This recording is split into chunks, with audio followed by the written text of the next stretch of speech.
Abertura. Fundo azul. Linha branca horizontal se divide em duas e forma um quadrado que logo se desfaz.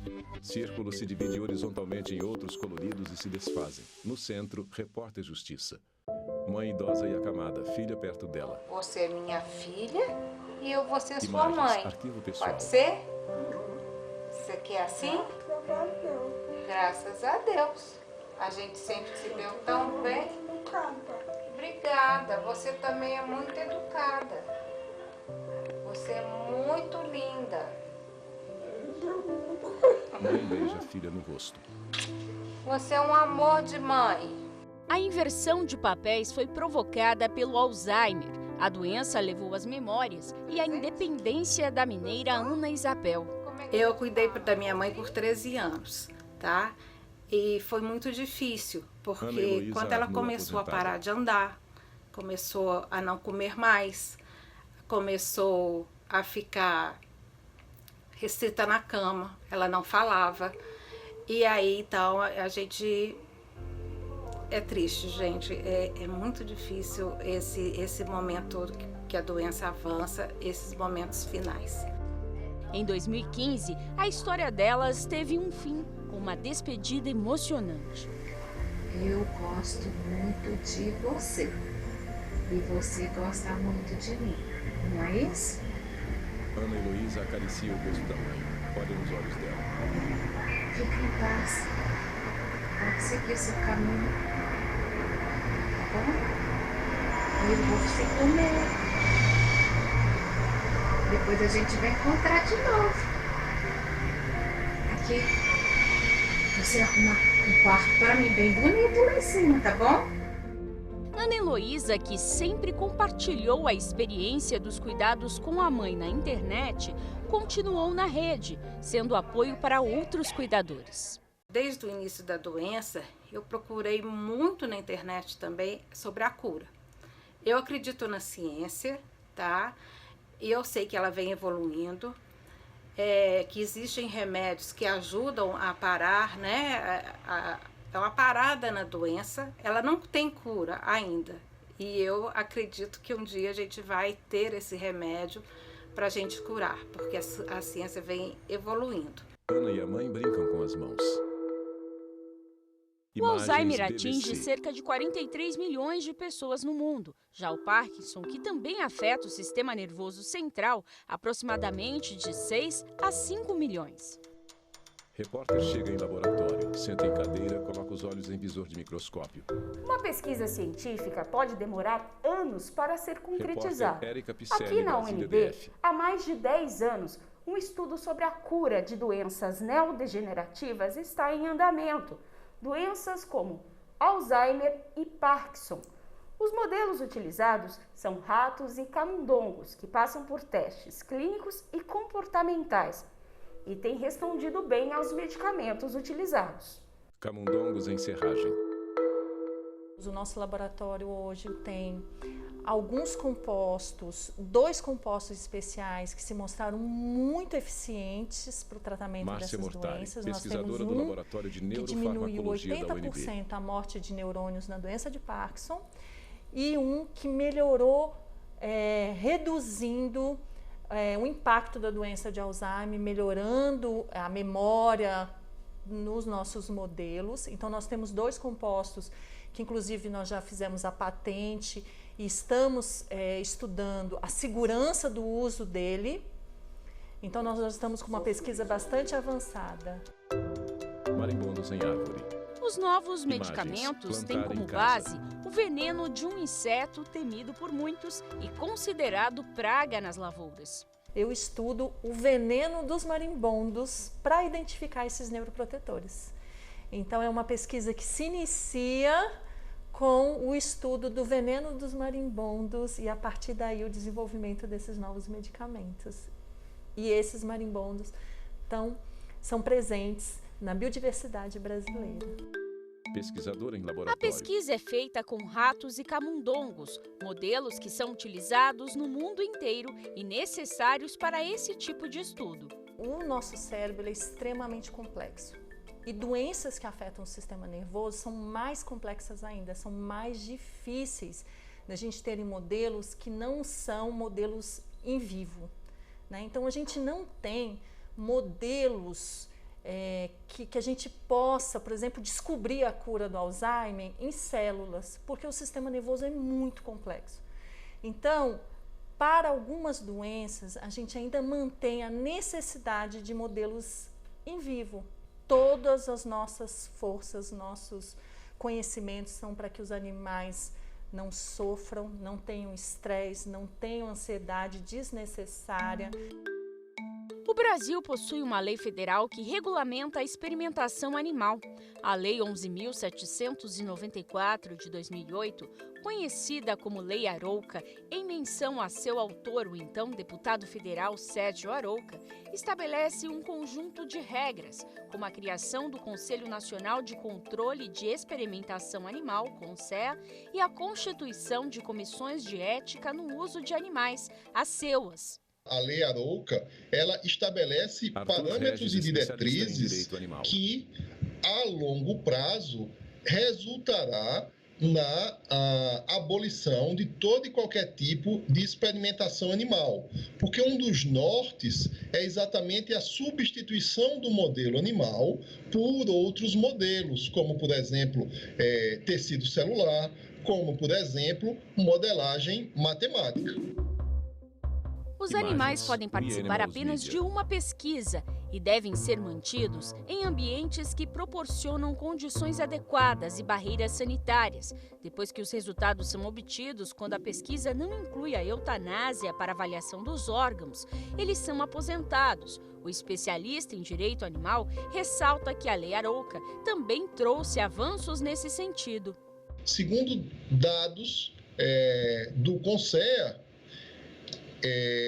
entre 2018 e 2020, por ano foram sacrificados cerca de 1,5 milhão a 2 milhões de animais, ou seja, 1,5 milhão a 2 milhões de vidas. Isso de animais vertebrados, de experiências científicas relacionadas a animais vertebrados, porque graças ao sistema CEA-CONSEA foi possível a tabulação desses dados e, a partir daí, a realização de pesquisas e reflexões a respeito da experimentação animal no Brasil. Pesquisadora com microscópio. Antes de uma pesquisa científica começar, ela precisa constituir ou estar vinculada a uma CEUA para requerer credenciamento no CONSEA. São eles que vão avaliar as justificativas da pesquisa e a solicitação do tipo e da quantidade de animais que serão utilizados. Nós temos como atribuição avaliar José esses Luiz projetos Vago, e a nossa CEUA é composta por um membro de cada local que faz experimentação animal aqui na universidade.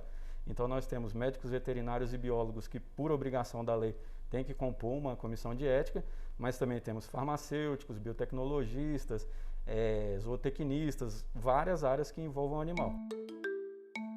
A Lei Arouca segue o compromisso da comunidade científica mundial em seguir os princípios conhecidos como 3 R's. Nós seguimos os conceitos dos 3 R's, né, que é em inglês, mas a gente usa, que é o reduzir, o refinar e o R, que é o substituir. Então é substituir os animais por algum tipo de método que não vai utilizar animal. A gente tem hoje os testes via computador, que é o in silico, então que já tem muita coisa que pode ser alterada, que não precisa utilizar o animal, e os testes in vitro, que também podem simular várias coisas. A gente não vai ter uma substituição completa ainda, mas o que a gente busca é que a tecnologia e os estudos científicos cada vez mais refinem o experimento. Por quê? Para utilizar menos animais. Esse refino leva a uma redução. O CONSEA é um órgão integrante do Ministério da Ciência, Tecnologia e Inovações. Ele é responsável por assegurar tratamento digno, humanitário e ético a todos os animais utilizados em atividades de ensino ou pesquisa científica no país. Todos nós, pesquisadores, buscamos deixar de usar os animais, né? Substituir o uso de animais. Uma das competências do CONSEA é oficializar os métodos alternativos aqui no Brasil. E junto ao CONSEA nós temos mais dois entes que trabalham nesse sentido. O BRACVAN, que é o Centro Brasileiro para a Validação de Métodos Alternativos, o qual eu coordeno, que é responsável por organizar as validações e avaliar o dossiê final. E nós temos a RENAMA, que é a Rede Nacional de Métodos Alternativos. Criada em 2012, a RENAMA promove métodos alternativos e o estabelecimento do processo de substituição dos testes em animais de forma progressiva e segura, sem impactos negativos no desenvolvimento de novos ingredientes bioativos e, principalmente, sem riscos ao meio ambiente e à saúde da população. O desenvolvimento de um método alternativo, né, até a validação, depende muito desse desenvolvimento tecnológico. Hoje em dia, se a gente for tirar uma média, a gente teria como um tempo médio de validação entre 5 e 10 anos. Camundongos e símios em gaiolas. Nós vamos para o intervalo e, na volta, a repórter Larice Neves vai mostrar pesquisas científicas que utilizam métodos alternativos para testes. Como os brasileiros veem a questão da experimentação animal. E ainda empresas de cosméticos que nasceram com o princípio de não utilizar experimentação animal e outras que se adaptaram às novas técnicas. A gente volta já. Vinheta de transição. No Centro, Repórter Justiça. Vinheta de transição. No Centro, Repórter Justiça. Sequência de imagens. Cosméticos em frascos, em seguida postos em caixas e nas prateleiras das lojas. Nas prateleiras, uma infinidade de produtos, remédios, shampoos, materiais de limpeza. Mas na hora da compra o consumidor dificilmente associa o que está levando para casa aos testes em animais. Não é que não faz diferença, Juliane eu nunca procurei me informar sobre isso na hora da compra, entendeu? Mas até hoje, eu nem tinha na minha mente que eles usariam animais para fazer esse teste. Eu acho que é falta de conhecimento, deve ser mais divulgado e a gente não se atenta a isso. Não é só falta de atenção dos consumidores, as empresas brasileiras são obrigadas a colocarem nos rótulos o peso, a composição, entre outros indicadores, mas não precisam dizer se houve a utilização de animais no desenvolvimento do produto. Se quiser, o cliente tem que agir por conta própria, pesquisar na internet, acessar a informação em algum lugar. Um dos direitos básicos do consumidor é o direito à informação. Então, há projetos de lei em tramitação no Congresso Nacional que visam exatamente obrigar a indústria a informar os consumidores se aquele produto foi testado em animal ou se há elementos animais naqueles produtos. Infelizmente, há uma resistência muito grande no Congresso Nacional para que esses projetos de lei avancem e, no momento, nós não temos essa possibilidade. Símios em gaiolas. Imagens. Há um grande movimento de ONGs, entidades e conselhos a favor de que a informação seja disponibilizada de forma obrigatória e que isso aconteça logo. O pesquisador oferece algo ao símio. A preocupação com o uso de animal na experimentação aqui no Brasil é uma coisa recente. Se a gente comparar com a Europa, por exemplo, as leis lá existem há muito mais tempo do que existem aqui no Brasil. Entretanto, nós estamos seguindo os preceitos mundiais em relação a isso, inclusive focando também e chamando a atenção aos pesquisadores para a utilização de métodos alternativos. Pesquisador põe produto a comunidade científica também vem se reinventando. A utilização de várias espécies em pesquisas está caindo ano após ano. Os testes que são feitos em animais para testes de toxicologia são muito dolorosos. Geralmente envolve imobilizar animais durante várias horas, até vários dias, e testar produtos nos seus olhos, na sua pele, até eles serem sacrificados para poder analisar os resultados. Geralmente são procedimentos que são feitos sem uso de anestesias. Enquanto os métodos alternativos e mais inovadores que estão sendo desenvolvidos agora usa pele artificial que podem ser cultivadas em laboratório a partir de células humanas, Já tem métodos alternativos validados para avaliar a irritação da pele, dos olhos, avaliar também a sensitização, tudo que tem a ver com alergia. A pesquisadora se aproxima do microscópio. Esta neurocientista é professora na Universidade Federal do Rio. Ela estuda um método que reduz a utilização de cobaias. São os mini-órgãos. Através dos organoides, ela consegue compreender como determinada doença afeta o organismo, de maneira simplificada.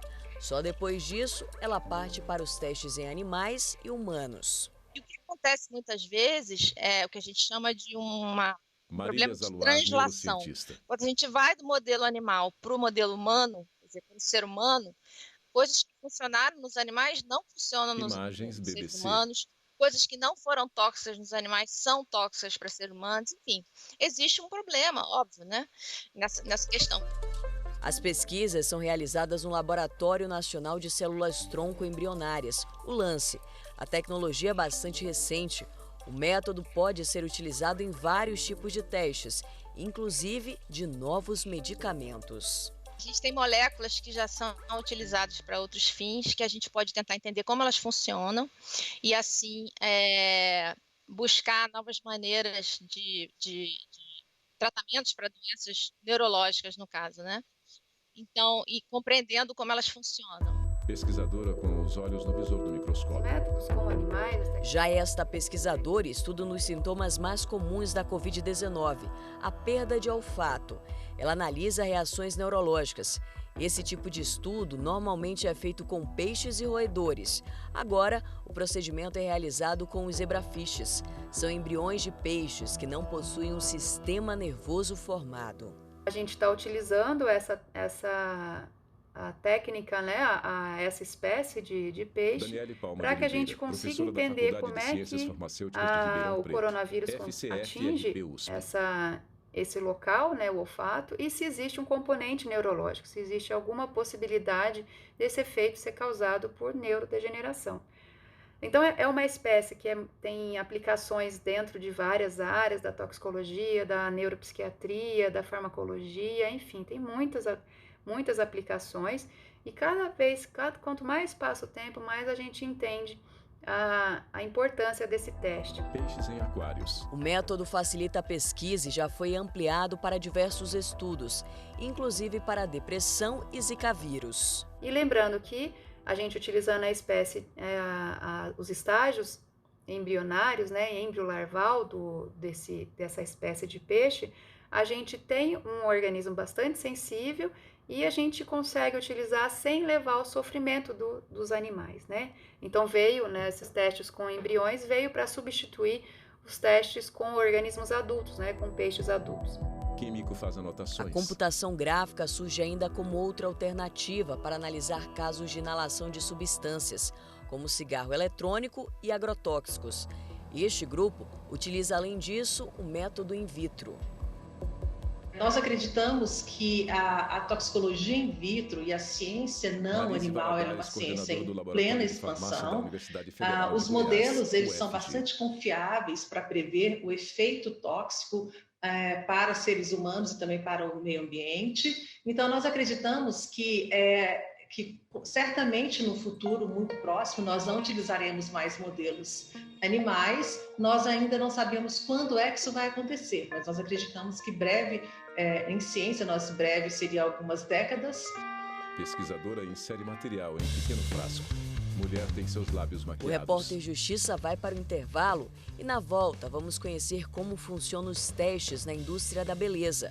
No Brasil, boa parte das empresas não fazem mais testes em animais. O método é até diferencial na hora da compra. A gente volta já. Vinheta de transição. No Centro, Repórter Justiça. Vinheta de transição. No Centro, Repórter Justiça. Em Camarim, mulher tem seus lábios maquiados com um pincel. A indústria da beleza movimenta bilhões de reais por ano. Os brasileiros estão em 4º lugar quando o assunto é compra de produtos para o corpo, rosto e cabelo.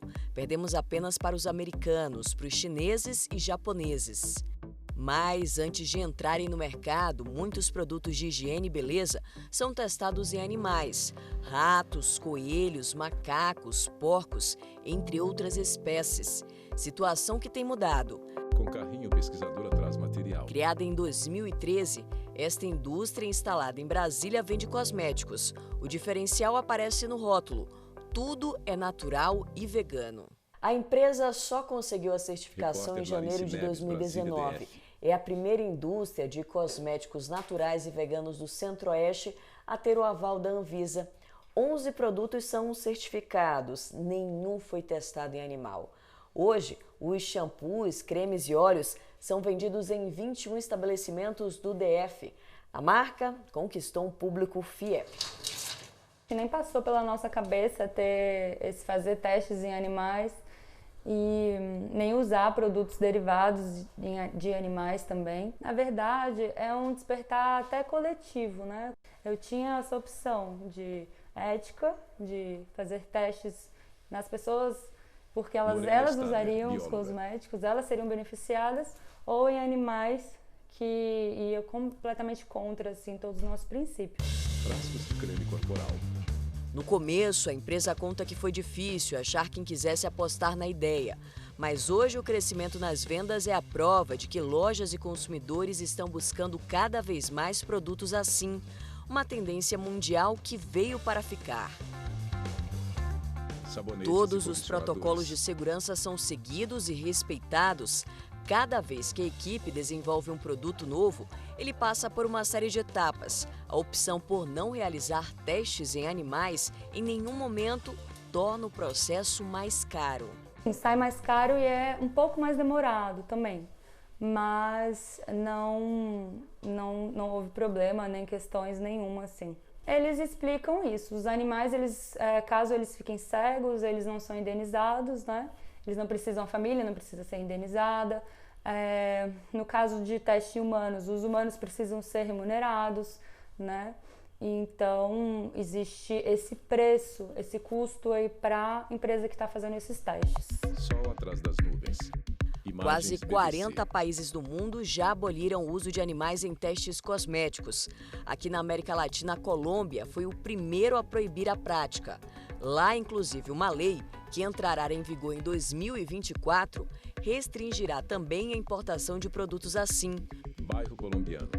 Aqui no Brasil, não existe uma lei federal que proíba a realização de testes em animais na indústria cosmética. Mesmo assim, alguns estados já estão à frente nesta questão. Espírito Santo, São Paulo e Distrito Federal, por exemplo, deixaram de autorizar técnicas desse tipo. Na verdade, embora muitas vezes a gente possa não perceber no nosso dia a dia, o direito animal, a questão animal está relacionada com a nossa rotina cotidiana. Desde a nossa alimentação, as nossas roupas, aos produtos que nós passamos no nosso corpo. Tem uma forte mobilização pública contra os testes cosméticos, sendo que são testes antiéticos, eles causam muito sofrimento aos animais e também são desnecessários, porque os cosméticos são produtos de menos essencialidade, vamos dizer, do que fármacos, e também de baixo risco toxicológicos, ou seja, você pode, hoje em dia, com os métodos alternativos que existem, validados, avaliar a toxicidade dos cosméticos. Coleta de amostras para análise microscópica. Há mais de uma década, a Lorena estuda produtos de beleza. Seu foco maior é a produção de filtro solar. Ela testa a eficiência, os efeitos na pele, a duração, a qualidade. Até 2009, os estudos dela eram feitos em camundongos e em coelhos. Ela usava os animais para verificar como era a resposta do produto na pele deles, possibilidades de alergias ou irritações, e se cumpria com os requisitos para que os filtros solares fossem considerados seguros. Era um modelo muito importante para prever se no ser humano não ia acontecer, né, uma reação grave, né? como por exemplo uma irritação nos olhos, mas com o tempo, né, na década de 90 para cá, isso foi mudando, porque os modelos in vitro, eles foram se tornando, né, cada vez mais relevantes, e agora com os modelos de pele, com modelos, por exemplo, de córnea, de reconstituída, nós temos como avaliar, né, o que acontece realmente ali naquele tecido. Hoje em dia, ela faz os testes com o método in vitro e diz que consegue resultados até mais precisos e confiáveis. Um exemplo de que a ciência já avançou a ponto de termos alternativas seguras. O produto final, ele deve ser testado em humanos, né, antes de ser registrado, né, no mercado, antes de ser usado pelo consumidor, mas que ele não tenha esse voluntário, né, no final ali da cadeia ali de testes, ele só seja usado para confirmar a ausência de risco, né, que realmente o produto ele é seguro. Fábrica de cosméticos. Diversas marcas famosas da indústria da beleza resolveram entrar na briga contra os testes em animais. Algumas aboliram a prática há mais de 30 anos. Elas fazem questão de mostrar para seus consumidores a iniciativa em muitas campanhas e incentivar outras empresas a seguirem o mesmo caminho. Disponibilizamos nosso modelo de pele humana reconstruída para diversos laboratórios e ministramos inúmeros treinamentos para capacitar técnicos e pesquisadores no uso dessas metodologias. Métodos alternativos validados como este são recomendados por guias internacionais da OECD, justamente por serem muito confiáveis e até mais preditivos que modelos animais. Imagem do microscópio vista a doutora Carolina é uma das referências na criação de métodos para testes alternativos. Ganhou destaque por suas pesquisas com a bioimpressão 3D de pele humana. O processo é utilizado para testes de cosméticos. Funciona de maneira parecida com as impressoras 3D comuns disponíveis no mercado. O equipamento é capaz de posicionar precisamente as tintas biológicas. Com a quantia certa de células, as diferentes biotintas são preparadas. São elas que dão origem às diferentes estruturas da pele.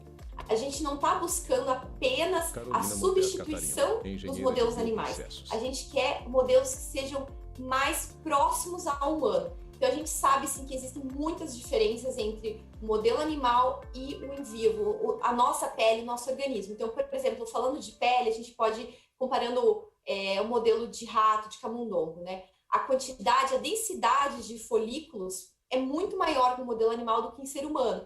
A estrutura da pele também é um pouco diferente, então a espessura das camadas é diferente. E isso sim tem uma influência na resposta que a gente vai obter. A ideia ganhou destaque e foi finalista numa premiação mundial em 2017. Essa premiação ela é de uma grande indústria britânica, né, indústria cosmética britânica, e eles têm justamente por objetivo promover o desenvolvimento de métodos alternativos. Então, tanto grupos de pesquisa que trabalham nesse assunto, grupos políticos com motivações ONGs que promovem a eliminação do uso de métodos de animais na pesquisa, né, tanto para cosméticos quanto para outras aplicações mesmo. O Repórter Justiça de hoje fica por aqui. Você pode rever este e outros programas no nosso canal no YouTube, TV Justiça Oficial. Acesse também o nosso site, tvjustiça.jus.br. Obrigada pela companhia. Até mais. Créditos finais. Produção Ana Reis. Reportagem Érica Pisselli e Larissa Neves. Edição de texto Érica Pisselli. Cabelo e maquiagem Eline Neves. Iluminado Campeiro. Cinegrafia Francisco Cosmo, Jefferson Martins, Lázaro Filho, Lúcio Ribeiro, Luiz Guilherme e Paulo Dutra. Assistência técnica Carlos Ferreira, Cláudio dos Santos, Josenildo Júnior, Juvenal Alves, Kleber Leite e Paulo Paz. Edição de pós-produção André Eustáquio. Videografismo Lucas Matias. Audiodescrição visual de roteiro Caina Leão. Narração Valmir Nascimento. Núcleo de programação Rosa Oase. Núcleo técnico Fábio Guedes. Núcleo de produção de programas Flávia Soledade. Supervisão, Coordenadoria de Gestão da TV e Rádio Justiça, Secretaria de Comunicação Social, STF.